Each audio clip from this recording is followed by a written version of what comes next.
Ini Tapera yang maksa warganya untuk kena 3% lagi dari penghasilannya. Memang banyak kontroversi dan ini tuh wajib. Tapera atau tabungan perumahan rakyat sampai diplesetin sama orang ya. Tambahan penderitaan rakyat. Jadi kalau mau beli rumah 200 juta perlu nabung 111 tahun. Itu pun kalau harga rumahnya nggak naik. Ujung-ujungnya ini hanya akan jadi subsidi silang yang merugikan masyarakat kelas menengah. Belum lagi kalau dananya dikorupsi. Nggak ada yang protes atau nolak gitu? Ada kok. KSPSI merasa kalau kebijakan ini lebih banyak merugikan buruh. Presiden Aspek Indonesia juga menilai kebijakan Tapera untuk pekerja swasta ini masih ngawang alias belum jelas. Dan yang kedua Pak, ada nggak sih Pak, ini saya lihat wawancara Pak Basuki di mana-mana kalau ditanya Tapera, ini jawabannya tuh kok tidak firm gitu. Ya Pak, ini Tapera gimana nih Pak? Kalau pekerja swasta yang udah menyicil KPR-nya selama ini atau yang udah punya warisan selama ini, udah punya rumah, nggak butuh lagi perumahan, apakah masih diwajibkan? Nah ya kan, terus kadangkala ada beberapa dari pemerintah yang mengatakan ya itu kalau yang mampu nanti untuk subsidi yang tidak mampu. Mohon maaf Pak, subsidi itu kewajibannya negara, bukan sesama warga negara memberi subsidi. Sebelum keluar yang namanya peraturan, pasti ada yang namanya permintaan. Pertanyaannya, siapa yang minta Tapera untuk dijadiin aturan wajib? Siapa itu yang minta? Siapa yang minta? Ya buruh setiap tahunnya dalam kenaikan upah dibatasi gitu ya. Tapi tentunya dengan ada kebijakan-kebijakan pemerintah saat ini gitu kan, akhirnya ya buruh banyak sekali potongan-potongan nih. Gitu kan. BPJS sudah tinggi gitu kan, ditambah lagi ada Tapera. BPJS ada dua, kesehatan sama ketenagakerjaan. Betul. Kita kan kalau melihat BPJS ketenagakerjaan kan kita berhak menggunakan dana BPJS ketenagakerjaan kita kan sebesar berapa, 30% atau berapa tuh? Yang salah satunya 20%-nya bisa buat perumahan. Masih ada cashback gitu. lah. Dengan adanya Tapera ini kan ya tambah membebankan gitu. Diambil doang. Masuk pada era Jokowi lah ya mungkin ya. Kemudian kemerosotan regulasi itu sudah mulai dilakukan. Bagaimana kemerosotan tadi lah ya, bicara soal kualitas hidup. Kualitas hidup kalau bagi buruh itu kan bersumber pada upah, bersumber pada ekonomi.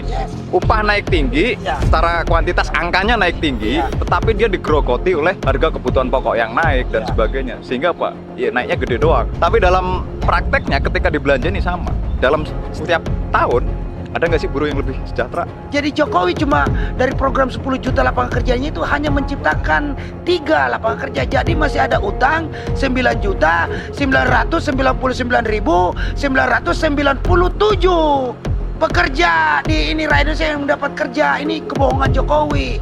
Lagi-lagi kebohongan Jokowi. Lu sinting amat bikin kebijakan upah murah, gampang PHK. Terus lu mau minta pajak dari mana?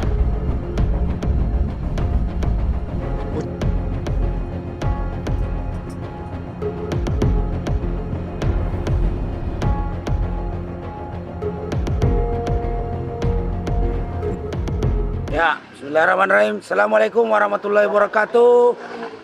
Dan selamat sore pemirsa Logika Rakyat, Mimbar Tube Channel, SC Channel, dan KSPSI Official Channel. Dimanapun berada, baik dalam dan luar negeri. Kali ini kita sedang podcast on the road. Di daerah mana ini? Daerah Kuitang ya. Ini bersama dengan warung kopi rakyat. Untuk menggairahkan lagi jiwa-jiwa revolusioner progresif rakyat Indonesia yang hari ini sedang melanda kehancuran dari sistem politik, ekonomi, dan hukum yang tentu saja berakibat kepada masa depan rakyat Indonesia ini penuh dengan tanda tanya. Nah, kali ini saya sedang bersama dengan Bung siapa Bung? Kenalin langsung. Dwi aku Bang. Ya, dari FPBI Bang. FPBI. Dwi dari FPBI, dari Pep dari Perak. Pep dari Perak. Ini aliansi dari Bekasi nih. Perak. Tapi nasibnya tidak sekaya Perak. Nama aliansinya Perak. Tapi nasib mah besi tua. Gitu ya, daur ulang. Ya, kita mau tanya-tanya dulu ini. Mas Dwi. Ya. Nih gimana Anda menyaksikan nih potret bangsa kita, kondisi rakyat kita di tengah satu dekade pemerintahan Jokowi yang mungkin ya tinggal 100 hari lagi kurang lebih lah ya. Dia akan lengser ke Prabon. Apakah rakyat Indonesia sih semakin sejahtera atau gimana menurut Bung? Silakan Bung. Apa ya? saya mau ngomong apa ini, Bang? Ya ngomong aja kondisi aktual aja. Kita ini kan nggak mengada-ngada. Bener, Bang. Kita kan Iya. apa adanya aja. Iya. Berpegang aja. Udah lah ya. Oh, Berpegang. aman. Berpegang aja. Pegang ya, Ini, aman ya. ya udah. Oke. Ya kalau kita kan ya memang rakyat biasa ya, rakyat Ya. kecil gitu lah ya. Gitu kan. Kalau kita kan melihat beberapa kebijakan lah, apalagi kan kita dari buruh nih, berangkat dari Ya. buruh nih, Bang. Gitu kan. Kalau kita melihat ada beberapa kebijakan memang yang menurut kita ya bagi pekerja atau buruh ini kan, kita pekerja atau buruh ini kan juga masyarakat, Bang. Iya. Gitu. Betul.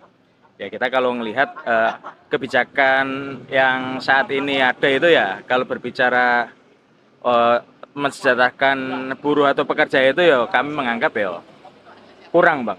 Hmm. Nah, kita melihat kan dengan adanya apa ya, Omnibus Law Undang-Undang Cipta Kerja ini kan, kalau kita lihat tujuan pemerintah ini adanya Undang-Undang Cipta Kerja ini untuk apa namanya, menciptakan lapangan pekerjaan gitu kan, memudahkan terciptanya lapangan pekerjaan, tapi faktanya dengan adanya Undang-Undang Cipta Kerja malah mudahnya PHK, Bang. Iya gitu ya. Gitu, Tambah Bang. mudah PHK kita Mudah ya. PHK, Bang, betul, Bang. Kalau kita lihat ya itulah yang terjadi gitu kan. Dulu Undang-Undang 13 2003 aja Kita ya, udah kedodoran. ya belum bahasanya belum buru-buru banget gitu Iya. kan. Faktanya juga kalau kita melihat kan dari sisi hukumnya kan banyak undang-undang atau aturan yang diuji materi di Iya, MK itu iya. kan. Artinya kan menurut kami itu udah nggak layak. Membuktikan bahwa memang anggota DPR kita ini nggak bisa bikin undang-undang. Nah, gitu kan. Ya mungkin bukan berangkat dari buruh atau rakyat mungkin. iya ya. Ya kan, ya namanya mewakili rakyat Iya. kan ya. Apalagi harusnya kan kepilih karena amplop. Ya. Wah, itu lebih parah lagi ya. itu Bang, itu Itu dia. karena saya nggak dapet amplop ya, Bang. Iya. Bercanda. Iya. Iya, tapi- kita ini serius santai pemirsa, tenang aja. Kalau kesal rakyat itu disampaikan dengan santai. Ya, tapi Ya. ya kalau kita lihat itulah ya. Ya saya melihat dari apa sisi hukumnya gitu kan. Kalau kita ngelihat di kami sebagai serikat pekerja kan kalau ngelihat kebijakan sekarang gitu Ya. ya. Artinya banyak banget mudah banget pengusaha melakukan PHK. Itu Ya. apalagi karena dengan disahkannya Undang-Undang Cipta Kerja gitu kan. Kalau kita lihat contoh simpelnya aja soal efisiensi lah. Ya. Gitu kan. Kita tahu kalau MK di Undang-Undang 13 2003 itu kan sudah Ya. mencoba memutuskan atau uji materi terkait 164 soal efisiensi. Kan itu udah nggak boleh melakukan efisiensi. Pengusaha dilarang melakukan pemutusan hubungan kerja atas dasar alasan efisiensi kecuali perusahaan tutup secara permanen, Ya. gitu kan. Nggak boleh kalau hanya efisiensi menutup sebagian atau Ya. sementara itu kan Atau nggak boleh. ngaku-ngaku efisiensi. Atau ngaku-ngaku efisiensi itu kan Ya. nggak boleh. Adanya putusan MK. Tapi sekarang kan ada Undang-Undang Cipta Kerja lebih fleksibel, Bang. Iya. Efisiensi banyak banget. Perusahaan belum tentu rugi, tapi bilangnya ini kita untuk menghindari kerugian, makanya PHK. Nah, Ya. iya, iya. Mereka PHK akhirnya yang dipekerjakan siapa? Outsourcing, Iya. magang gitu kan, Nah, yang secara kontrak. upahnya ya tentunya di bawah gitu Iya. kan. Nah itu kan kita berbicara rakyat harus sejahtera Nah. gitu kan, buruh sejahtera gitu kan, yang melihat situasi kan tentunya itu ya bertolak belakang gitu kan, Bang kan. Ya itu situasi di ketenagakerjaan gitu kan. Jadi ditambah lagi mungkin ini yang lagi rame itu soal tapera. Iya. Soal tapera ini kan juga kalau kita ngelihat apa ya? Ya kita pertama dari sisi inilah kesejahteraan lah gitu kan. Buruh setiap tahunnya dalam kenaikan upah dibatasi gitu kan. Tapi tentunya dengan ada kebijakan-kebijakan pemerintah saat ini gitu kan, akhirnya ya buruh banyak sekali potongan-potongan nih. Iya, iya, gitu iya. kan. BPJS sudah tinggi Iya. gitu kan, ditambah lagi ada tapera kayak BPJS gitu ada kan. dua, kesehatan dengan sama ketenagakerjaan. Ya. Betul. Kita kan kalau melihat BPJS ketenagakerjaan kan sebetulnya kayak kita sebagai pekerja atau buruh kan dapat kita berhak menggunakan dana BPJS ketenagakerjaan kita kan Iya. sebesar berapa, 30% Iya. atau berapa tuh? Ya. Yang salah satunya 20%-nya bisa buat perumahan, Ya, masih ada rakyat, cashback gitu. lah. Masih ada, itu kan masih bisa gitu Iya. kan. Tapi dengan adanya tapera ini kan ya tambah membebankan gitu. Diambil doang. Nggak ada, Itu nggak ada asas manfaatnya. makanya gitu. Kita kan kadang yang udah punya rumah kita Gimana dong itu ya? iya. Kok Apalagi ditambah kalau kita nggak mengikuti itu kita dapat sanksi. Sanksi, gitu iya. kan. Lah gimana gitu Dan kan? perusahaan sampai aksi izinnya dicabut loh. Nah itu ngeri kali ini barang. ya gimana secara lagi kembali lagi ke kita sebagai pekerja yang ya mungkin gajinya di bawah, Ya, Eh, udah gajinya murah, upah murah, naik cuma gitu kan. 1,5%, potongan 2,5%. Waduh, Betul bang, skor aduh. bandar. Apalagi kayak dapurnya harus ngebul nih kan Iya. bahaya ini. Kalau apa dipotong sana sini dapur nggak ngebul, aduh. Aduh, dapurnya jadi ngibul, Bisa nggak ngedepul. bisa kita tidur di luar bang, gitu kan. Mau masuk rumah bawa uang nggak? Gitu Dilempar kan. sama Aduh, bini, waduh. lah, mending gitu kan. Iya kan? Kita dipulangin bang. Iya, iya, kita iya, bukan mulangin bini tapi kita yang dipulangin. Aduh, Kan? kacau. Iya. Nah itu, aduh, apalagi yang lihat situasi saat ini ya itulah bang gitu kan. Ya paling nggak kan dengan situasi saat ini ya pemerintah kan sebetulnya ya harus bijak lah gitu kan. Apalagi kalau misalkan dalam hal membuat kebijakan ya tentunya paling nggak benar-benar berangkat dari bawah. Iya, Gitu kan. setidak-tidaknya pekerja itu dengan gajinya murah begini, upah Betul, murah, betul. disubsidi. Betul. Ini malah yang mau disubsidi korban judi online. Aduh. Gimana itu? Gimana bang ya? Ini yang kerja dipajakin, yang korban judi online disubsidi. Ini kacau bener ini pemerintah. Tapi kira-kira kita ini. kalau yang korban judi online disubsidi kira-kira buat depo nggak ya? Aduh, itu Itu, dia. itu. Itu yang membuat situasi menjadi jadi tambah carut marut. Kenapa? Karena ini bangsa ini harusnya itu kan judi itu kan privasi ya. Betul bang. Hak seseorang. Ya kan, dan itu juga mengakibatkan banyak inilah ya. Ini kacau ini, dan judi Ya. itu juga orang yang kelebihan duit. Iya betul. Sebetulnya kan ini udah diingetin sama Mang Haji Roma Irama tuh. Iya. Judi. Iya. Itu kan hanya tipuan awal gitu kan. Iya. Kita dimenangkan di awal Iya. gitu kan. Sama dengan tipuannya Jokowi ya. Awalnya aja bagus. Waduh, kampanye gini-gini. Tahu-tahu ujung-ujungnya ngibul. Aduh. Ya, itu Memang masyarakat parah bisa emang. Iya, menilai lah ya. Gitu, Bang. Ya paling itu Bang, Iya. ya saya secara ini kan memang dari buruh ya itu situasi Nah, yang saya saya alami. tanya nih, kesimpulannya Anda ini, bagaimana sistem politik, ekonomi, dan hukum hari ini? Itu aja, bahasanya apa? Yang singkat padat jelasnya, seperti apa menurut Anda? Kalau sistem ekonomi politik hari ini Ekonomi, politik, dan hukum. dan Tiga sih. hukum Iya. ini ya lebih tidak pro terhadap rakyat lah. Oh, gitulah ya. Gitulah Pak. Intinya gitu. Berarti sangat tidak pro kepada rakyat. Artinya secara konstitusional sudah gagal dinyatakan sesuai dengan konstitusi ya. Ya, inkonstitusional itu Oh, iya, tepat sekali sebetulnya MK Iya, memutuskan betul. inkonstitusional gitu. Betul. Harusnya tanpa bersyarat gitu. Iya, kan. iya. Inkonstitusional permanen gitu. Iya, Harusnya kayak harusnya gitu. Ya Allah, Gitu, benar-benar kita- ya. Parah ini Rio. Oke Oke. gitu Bang, makasih loh Bang. Oke, Bang. Oke, Pak Dwi ya. Ini dari perwakilan dari kawan kita di apa tadi? FPBI Bang. FPBI. Nah, Betul, sekarang Pak. kita mau beralih ke kawan kita nih yang perak ini. Kita mau tanya ini harga perak berapa ini sama dia ini. Ya gimana Bung? Persoalan yang Bung alami, ini terutama buruh di Bekasi ya. Karena kalau nggak salah aliansi perak ini persatuan pekerja dan rakyat Bekasi. Nah ini perak itu singkatan dari Persatuan Pekerja dan Rakyat Bekasi. Ini apa yang dialami oleh buruh di Bekasi? Kemarin sampai demo sampai jam 12 malam tuh. Mau tutup jalan di mana-mana kan luar biasa. Dan saya itu kemarin karena upah ya. Upah ya. Nah setelah upahnya murah, muncul tapera. Kita dipajakin. Nah belum lagi PPH tahun depan naik tambah jadi 12%. Hari ini kan 11, 10, 11, 12 nih. Jadi tiap tahun naik 1 digit. Ini gimana Bung? Anda menyikapi persoalan ini, kebijakan hari ini rejim penguasa ini dari sisi ekonomi, politik dan hukumnya. Silakan. Aduh. Biasa ini kalau di Iya. Starlink Apa ya?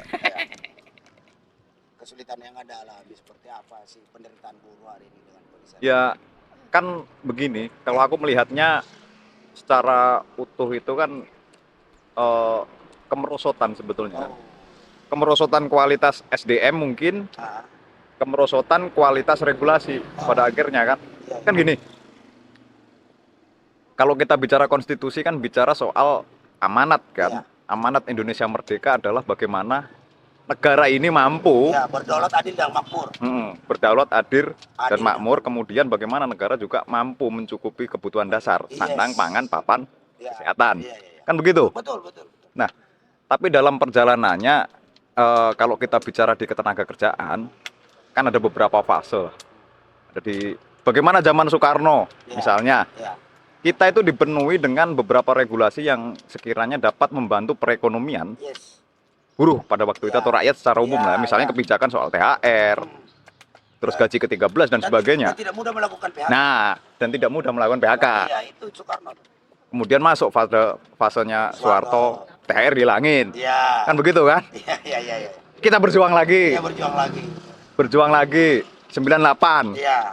Kemudian kebebasan berserikat dikasih Yes. lagi. Muncul Undang-Undang 13. Pilpres juga langsung. Iya, THR ada lagi. THR ada lagi. Regulasi terkait pengupahan apa dan sebagainya diatur sedemikian rupa meskipun kurang tapi masih ada ruang-ruang demokrasi dalam penentuan upah. Iya.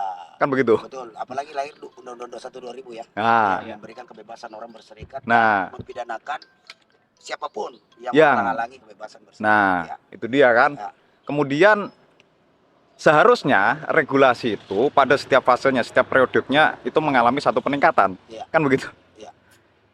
Jadi lebih baik lah kualitas regulasi, kualitas SDM, kualitas ekonomi dan sebagainya kan seharusnya lebih baik. Tapi kalau kita melihat misalnya dimulai dari fasenya SBY sampai dengan itu kan mulai ada pelonggaran sistem tenaga kerja dan sebagainya kan, kontrak outsourcing dan sebagainya. Yang kemudian kalau di Bekasi 2012 kita berhasil bagaimana menghilangkan outsourcing dan sebagainya. Itu yang pertama. Yang kedua, bagaimana kita iya kan? Yang kedua, bagaimana kita membuat satu terobosan buruh itu pada akhirnya sadar berserikat. Ya. Kemudian kita juga bisa mampu dengan perjuangan kita sendiri ya. Ya. Jadi kita tidak mengharap pada satu elit politik, tidak berharap pada satu sistem pemerintahan dan sebagainya, tapi pure itu adalah gerakan buruh pada waktu itu kan. Akhirnya kita mendapatkan peningkatan kualitas upah, peningkatan jaminan kepastian kerja, karya tetap dan sebagainya. Kemudian kebebasan berserikat, hampir semua buruh di Bekasi berserikat pada waktu itu. Ya, apalagi geruduk pabrik itu. Geruduk kan. pabrik. Wah, itu. Jadi proses kita bisa masuk, Iya. melakukan sosialisasi tentang kebebasan berserikat, harus kita paksa dulu Iya. melalui geruduk pabrik. Iya. Nggak ada ruang tuh kita untuk sosialisasi. Nih buruh ini Iya. wajib nih berserikat. Iya, iya. Kan begitu. Nah, kemudian masuk pada era Jokowi lah ya mungkin ya. Ya. Kemudian kemerosotan regulasi itu sudah mulai dilakukan. Ya. Bagaimana? Kemerosotan tadi lah ya, bicara soal kualitas hidup. Kualitas hidup kalau bagi buruh itu kan bersumber pada upah, Ya. bersumber pada ekonomi. Yes. Upah naik tinggi, Iya. secara kuantitas angkanya naik tinggi, Ya. tetapi dia digerogoti oleh harga kebutuhan pokok yang naik dan Ya. sebagainya. Sehingga Pak, ya naiknya gede doang. Tidak naik tapi penyesuaian. Ya, penyesuaian. Angkanya gede, Iya. tapi ketika dibelanjain Sama aja. sama aja. Kan orang pasti perspektifnya gini, wah buruh upahnya udah naik gede, Iya. tinggi gitu. Iya. Tapi dalam Prakteknya. prakteknya ketika dibelanjain sama. Dalam setiap tahun ada nggak sih buruh yang lebih sejahtera? Tapi alibi orang atau pemerintah gaya hidup, wah motornya bagus-bagus Iya. ini dan Iya, iya. kan gitu. Iya. Tapi ya sebetulnya dia tidak mengalami satu peningkatan taraf hidup, Iya. ya kan? Masih puyeng, masih harus terjerat pinjol, masih Iya. harus ini dan Utang sebagainya, koperasi. utang koperasi, utang Iya. mandi, Iya, iya. utang bank dan sebagainya kan? Karena memang nggak cukup, Yes. gitu kan? Nah. 2015 muncul PP 78. Waduh. Iya, digradasi kan. Kemudian ke sini kan terus. Iya. Nah, regulasi ini semakin tahun bukan semakin mensejahterakan, tapi semakin mengkebiri yang namanya kualitas hidup, kesejahteraan tadi ya. Iya. Nah, itu yang perlu disikapi.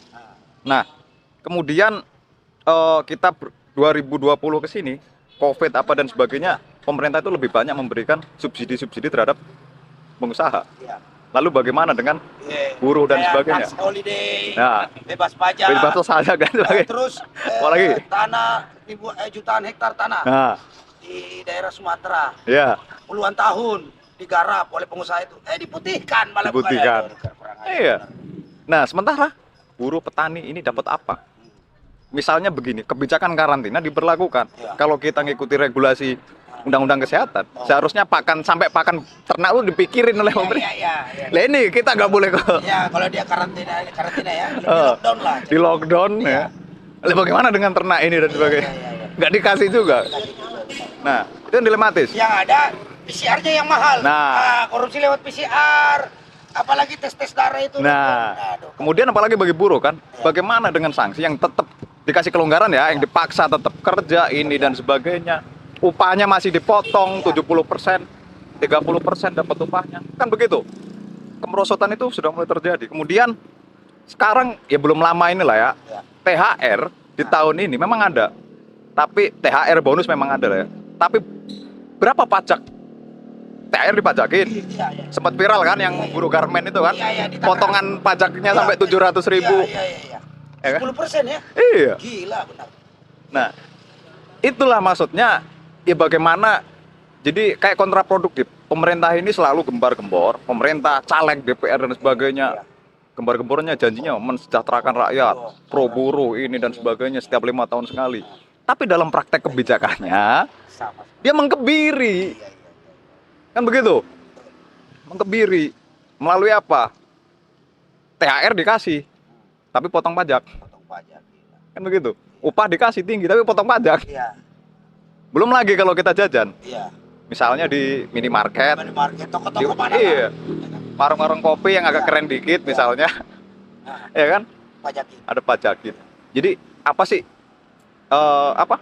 Kalau dihitung-hitung berapa sih pengeluaran kita untuk pajak itu lebih tinggi dibanding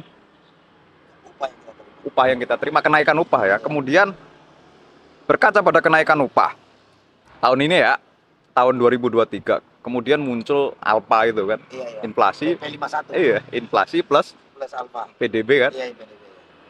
Ya, dikali alfa. Iya. Nah, ini alfa ini angka dari mana? Atau belao, nggak tahu dari mana tuh. Nah, Tiba-tiba harusnya kan muncul gini. aja, gitu kan. Iya, makanya kan begini. Orang itu misalnya kalau dikali seharusnya tidak mengurangi nominal dong. Iya. Ini kalau pakai alfa ini dikali Kurang malah. tapi malah menurun kan lucu. Coba. Iya. Dikali malah menurun. Iya. Ya kan? Maksudnya Kali berapa dikali orang berapa gitu kan dong, misalnya. iya kan? Kali berapa gitu kan. Iya. Upahnya sekian persen kali berapa kan gitu. Kali 0, 0, lagi. itu dikali apa dibagi? Kan begitu. Iya. Seharusnya kan dibagi. Iya. Mending terang-terangan deh. Iya. Upahnya sekian persen dibagi Iya. 2, dibagi 3 gitu enak. Ini Iya. kan bahasa kamuflase jebakan. Iya. Dikali 0, Iya. bagi orang yang ngerti hitung-hitungan rumus matematika, Oh. ini kan penipuan. Iya. Bagi orang-orang yang nggak tahu. Iya. Kan begitu. Akal-akalan. Akal-akalan. Iya. Kan begitu. Nah, di Bekasi upah naik itu dari tuntutan kita ya, yang bersumber dari kita hasil survei KHL kita itu ketemu di angka 15%. Yes. 12 lah ya, Iya. 12. Tapi kan kita juga KHL itu ya, KHL. kebutuhan hidup layak. Itu ya, kebutuhan hidup layak itu 15%. 15% ketemunya. Karena kita tambahin untuk tabungan lah ya 3%. Iya. Itu kecil. Tapi realisasinya Realisasinya 1,09 kalau nggak salah ya. 1,9 ya, Kalau saya nggak salah ingat. Iya, Nggak sampai 1,5. nggak nyampe. Pokoknya kalau dinominalin 83.000 kenaikan upah di Bekasi. Makanya pada waktu itu kita marah. Marah ya. Karena apa? Kita udah minta ke pada waktu itu PJ Bupati nggak ngasih, ngasih. ke Gubernur nggak Iya. ngasih. Kemudian kita sebagai ini ngadunya siapa? Ke siapa? Nah, makanya adalah aksi ampar-amparan, Nah, ampar-auran, Ya, ampar-amparan. gitu ya, di Bekasi lah itu kan.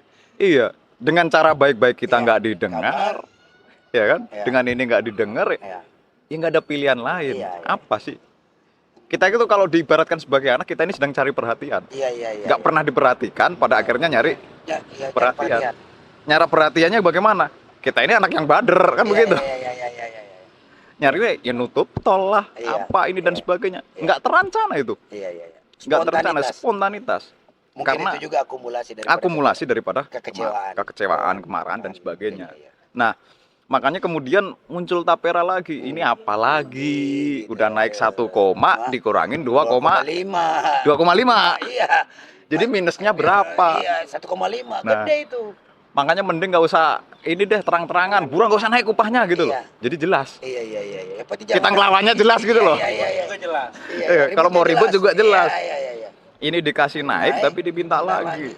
Gimana sih? Iya, Misalnya sederhana ya, Iya. kita ngasih duit istri nih, Iya. 300.000. Iya. Nah besok kita minta 500.000. Iya. Ngamuk nggak? Marah. Ya kan? Gua 200-nya dari mana? Ya Nah, kan? iya ngasih segini diminta segitu. Iya. Ya, untuk yang lain apa? Iya. Kan begitu.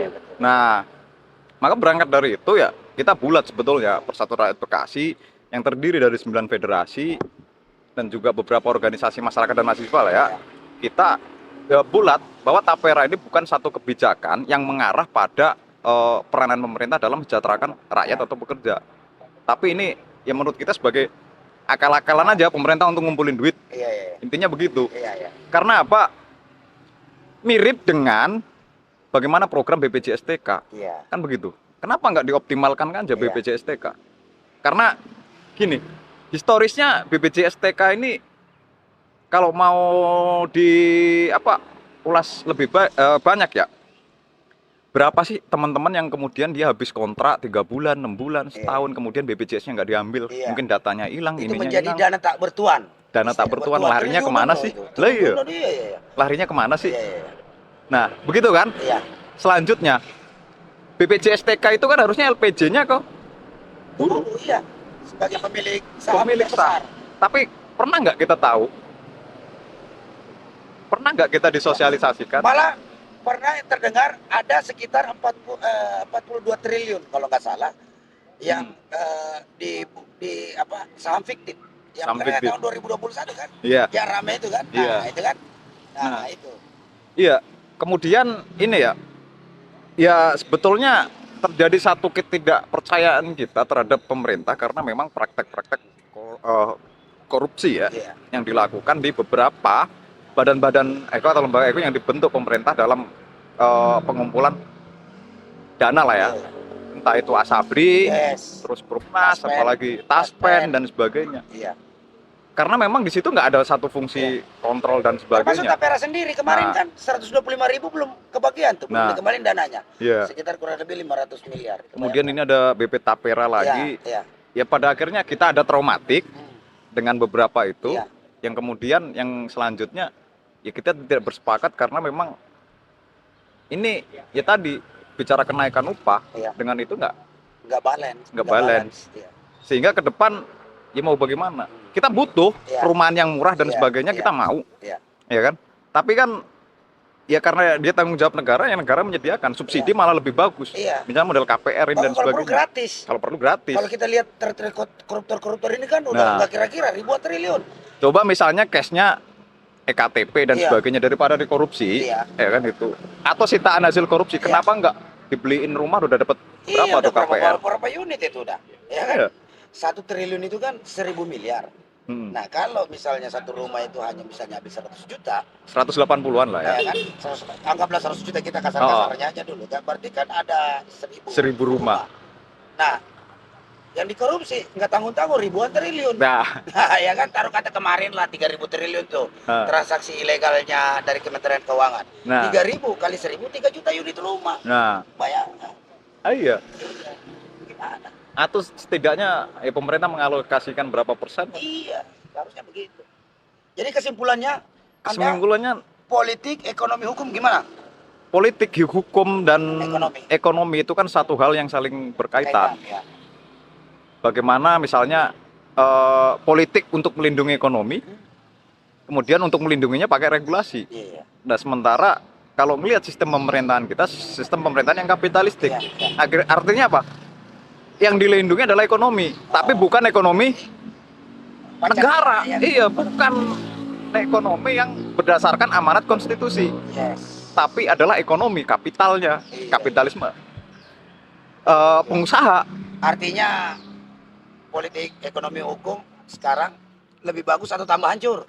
Hancur karena Tambah tidak mempunyai visi kerakyatan, tidak membangun sumber daya manusia, tidak mendukung satu peningkatan kesejahteraan masyarakat, Yang ada mengarah kepada pemiskinan rakyat Indonesia. pemiskinan dan Pembodohan. iya, dan semuanya lebih pada menguntungkan pada investasi Investasi, kaum pemodal. Iya. Seharusnya regulasi dan sebagainya digunakan sebagai perlindungan rakyat. Amanat konstitusi kan itu. Bagaimana konstitusi menurunkan menjadi undang-undang yang segala sesuatunya untuk kepentingan bangsa dan negara kan begitu, kepentingan rakyat. Tapi kalau melihat regulasi yang hadir mungkin 10 atau 15 tahun terakhir lebih berorientasi pada kepentingan kelompok pemodal. Kan begitu. Mungkin itu. Baik, Bung. Terima kasih. Ini dari perwakilan dari Perak Bekasi ini luar biasa. Nah, ini ada perwakilan dari PPMI nih. Bung Deka nih. Gimana Bung Deka ini melihat persoalan sistem ekonomi politik kita saat ini di tanah air? Apakah makin baik atau makin macam mana ini? Assalamualaikum warahmatullahi wabarakatuh, para pemirsa channel Mimbartub, Esitub ya, Esi Channel, Esitub dikira teh Esitub. Sudah lama tidak naik di YouTube, jadi sekarang lagi naik lagi nih, karena kemarin sempat istirahat 1 bulan full karena sedikit ada gangguan di badan. Baik, kalau melihat dari sisi ekonomi, hukum, dan politik, kalau melihat saat ini sih dari teman-teman sudah dari Perak sudah dibahas secara detail dari berkaitan dengan ketenaga kerjaan. Tadi sudah kita dengarkan dari teman-teman. Tapi yang sangat miris ini dari beberapa regulasi ini, dari PP 78 sampai dengan hari ini Undang-Undang Cipta Kerja, dan sampai dengan ada lahirnya Tapera ini sedikit agak membingungkan bagi kita. Karena kenapa? Kalau kita diam malah terus-terusan untuk ditarik atau dipajakin gitu loh. Atau secara tidak langsung kalau bahasa kasarnya itu apa? Pemerintah mengambil uang rakyat melalui regulasi. Karena kita tahu bahwa regulasi Tapera ini lahir di 2016. Dan di 2016 itu sudah berlaku kepada teman-teman ASN, yang dimana sampai sekarang pun apa terkait hasil apa yang kita dapatkan dari Tapera itu, kawan-kawan PNS atau ASN tidak mendapatkan itu gitu loh. Nah, sekarang secara PNS saja belum tahu kejelasan terkait Tapera, loh kita yang sebagai swasta mau dipajakin juga gitu, terkait iuran Tapera ini. Nah, yang dimana tadi sudah dibahas oleh kawan-kawan dengan kenaikan upah 1, nggak nyampe 2% lah, cuma 1,5 sekian persen, terus dipotong 2,5% oleh pekerja, terus dipotong lagi oleh pihak perusahaan 0,5. Nah, ini sangat memberatkan. Terus letak kesejahteraannya di mana gitu. Nah, ini sangat miris kembali kepada diri kita lah sebagai pekerja buruh khususnya. Kalau kita terus-terusan diam, terus-terusan kita menitip nasib, kebijakan apa lagi yang keluar akan menggerus atau memaksa kehendak kepada rakyat agar kita tidak bisa sejahtera. Nah, ini sudah waktunya lah. Sudah waktunya kita terus melawan lagi terkait Tapera ini. Karena kalau kita diamkan, ini akan ada kebijakan-kebijakan baru yang akan membuat down masyarakat atau rakyat itu sendiri, atau khususnya pekerja buruh. Maka dari itu, tadi barusan kita selesai rapat koordinasi terkait kegiatan gerakan aksi di tanggal 27 besok di Jakarta. Mudah-mudahan pada hari ini yang akan datang pada tanggal 27 Juni, kawan-kawan buruh, khususnya kawan-kawan buruh yang ada di ASB, Aliansi Aksi Juta Buruh, dan khususnya lagi kawan-kawan PPMI, agar bisa maksimal pada tanggal 27 Juni terkait penolakan Tapera. Mungkin itu yang bisa saya sampaikan. Tadi sudah beberapa kawan-kawan sudah menyampaikan secara detail.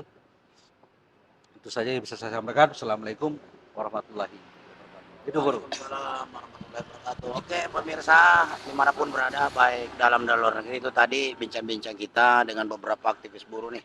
Ada dari kawan-kawan FPBI, ada dari kawan-kawan dari Aliansi Perak Bekasi, ada dari kawan-kawan PPMI, KBMI.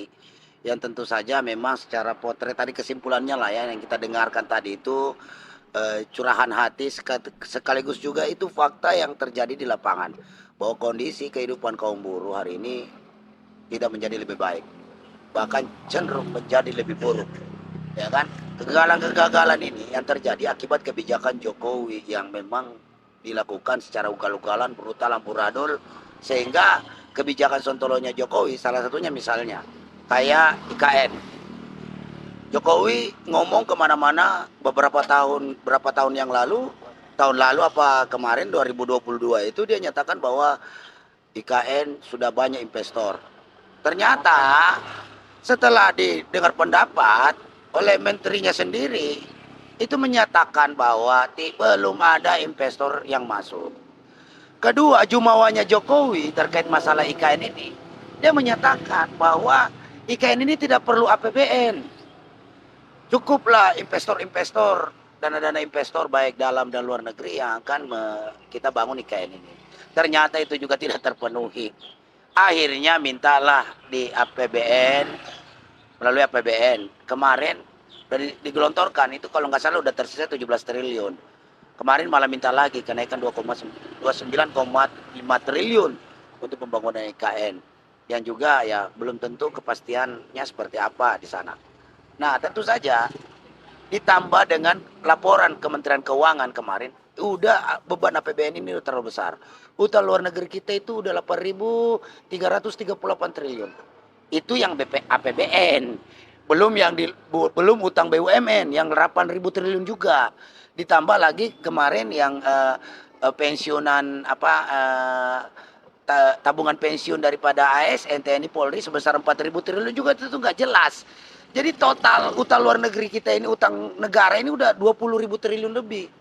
Ini udah jauh daripada undang-undang utang luar negeri sendiri yang mengisyaratkan hanya sekitar 30% lah dari APBN itu. Tapi yang terjadi seperti ini. Nah belum lagi beban utang jatuh tempo 2025 itu 800 triliun. Nah sekarang Jokowi mau bayar pakai apa?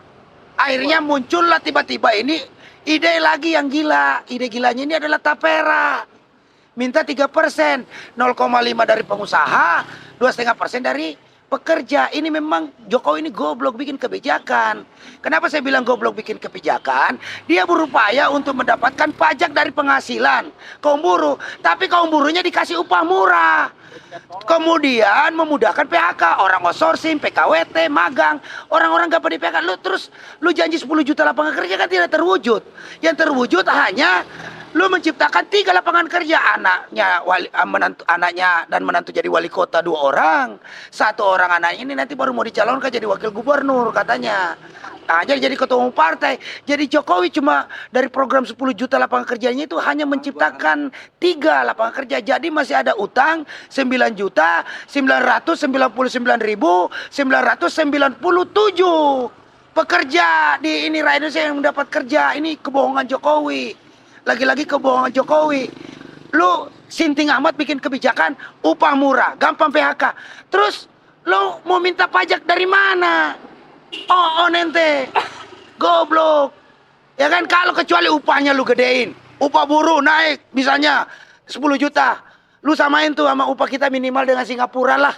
Yang minimal di situ 35 juta untuk tamatan SMK misalnya. Ya kan? 35 juta enak lu ngambil pajaknya juga gede. Terus kemudian tidak ada PHK. Ini PHK mau gimana barusan ini menteri lu bikin kebijakan lagi Permendagri nomor 8 yang membiarkan impor pakaian jadi. Ini mengancam pengangguran, buruh terancam, buruh TSK nih yang di tekstil itu garment, industri garment dan tekstil kita itu bakal gulung tikar. Yang terancam PHK itu 130.000 bahkan sudah gulung tikar. Jadi tambah lagi pengangguran 130.000. Jadi kalau tadi 9.999.997 tadi yang belum bekerja, ini tambah lagi 130.000 karyawan tekstil yang harus PHK. Bagaimana nasib keluarganya? Emang goblok ini presiden kita ini kan. Goblok banget ente bikin kebijakan. Tidak berlogika gitu loh. Ya kan? Gimana mau logikanya? Harusnya kalau mau dapat pendapatan misalnya nih. Kemarin THR taruh kata oke lah. Buruh mau bantu nih rejim Jokowi nih. karena kebijakannya bagus, misalnya kebijakannya itu tidak mudah PHK, 1 bulan kerja udah jadi karyawan tetap, gaji naik 100% misalnya kan. Ambillah taruh kata THR kemarin. Kalau gaji rata-rata buruh itu 10 juta, lu ambil 10% itu 1 juta satu orang. Bayangkan. Jadi kalau dari pajak aja buruh aja misalnya 130 juta, lu udah dapat 130 triliun dari pajak upah. Lah ini apanya lu mau pajakin, yang ada kami buruh ini tekor. Ya kan? Gajinya tadi cuma naik 1,09. Lu potong pakai tapera 2,5%. Ya kan? Terus lu pajakin pengusaha. Lah, impor lu biarin.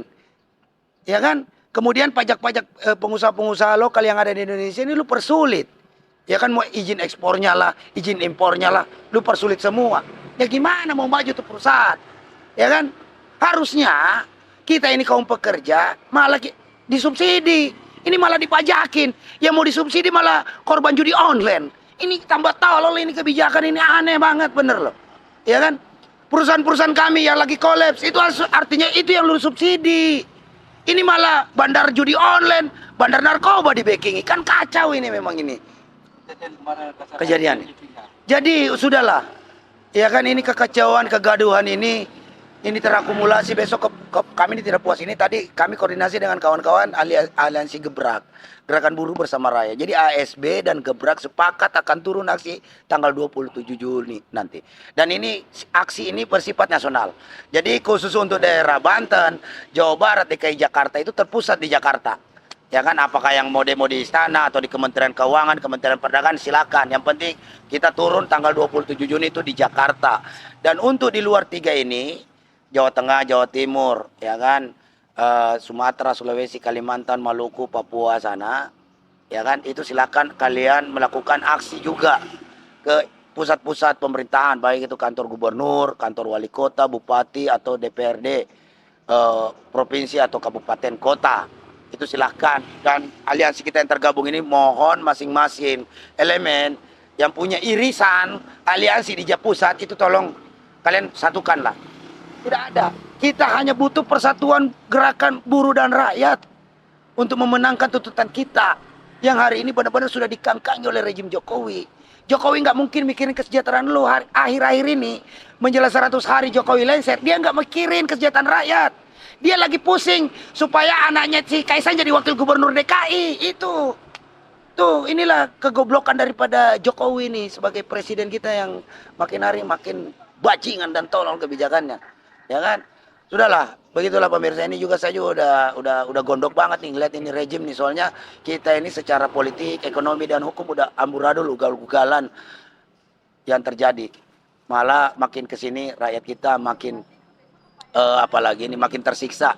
Jadi kesimpulan dari podcast ini bahwa sistem politik, ekonomi dan hukum kita hancur-hancuran.